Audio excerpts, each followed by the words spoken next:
j'étais jeune, je me suis dit que la seule vraie religion est une religion qui est éclairée. Éclairée par quoi? Par la philosophie.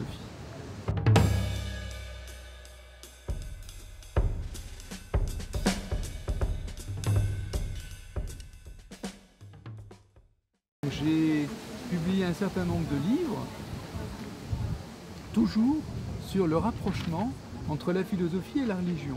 C'est-à-dire, c'est une sorte de consensus solide, pas mou, pour voir dans quelle mesure les discours sont différents, les approches différentes, mais les objectifs seraient les mêmes. Je dirais très rapidement deux choses. D'abord, un isolement extrêmement suspect et dangereux de l'islam ou des islams, puisqu'il paraît qu'il n'y a pas une culture islamique mais plusieurs. Je note aussi que cet isolement est renforcé par un recours terrible à la violence, mais à la violence aveugle. Alors, je ne veux pas essentialiser et dire que l'islam c'est la violence c'est l'islam, mais on s'aperçoit que le bon musulman, je mets ça entre guillemets, comme Jean-Jacques Rousseau pour le bon sauvage, le bon musulman, on en entend de moins en moins parler, on a l'impression qu'il est transparent, évanescent, et que seul Daesh et ses suppôts, que ce soit au Proche-Orient ou dans nos banlieues, existent. Et c'est vraiment un strabisme auquel je voudrais porter remède à mon humble niveau, bien sûr, puisque j'ai beaucoup travaillé sur la philosophie religieuse médiévale de l'islam médiéval. Il y a des fanatiques aussi bien chez les juifs que chez les musulmans, que chez les chrétiens, que chez les sikhs, que chez les bouddhistes.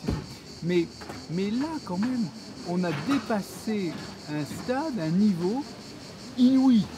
On n'avait encore jamais vu que des bandes de brigands armés, lourdement armés, bien équipés, aient pratiquement conquis la moitié de deux pays limitrophes, l'Irak et la Syrie, et qu'il a fallu une forte coalition internationale pour leur faire lâcher prise.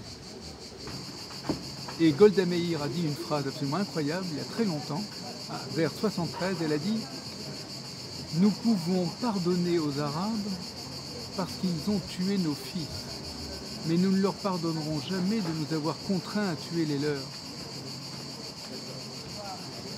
Il me semble qu'il y a des critères qui nous mènent à des objectifs. Et au risque de me répéter, dans le désordre, pas d'exclusivisme religieux. Je ne peux pas dire que votre religion est meilleure que la mienne ou moi meilleure que la vôtre. D'abord, c'est pas poli, et puis ça n'est pas vrai. La deuxième chose, ou la troisième chose, c'est l'égalité des sexes entre les hommes et les femmes. C'est quelque chose qui est... Sinon, c'est injuste. Et la troisième chose, c'est comme disait Renan, on lit très mal quand on lit à genoux. C'est-à-dire quand on se met à genoux devant le texte. Non, le texte, il faut, comme disait Nietzsche, ou peut-être trop, y aller avec le couteau de la vérité. C'est-à-dire, que veut dire le texte? Et ça peut générer ce que j'appellerais l'humanisme hébraïque. Et c'est ce qui manque actuellement à nos amis ou à nos concitoyens musulmans. Merci beaucoup. Merci à vous.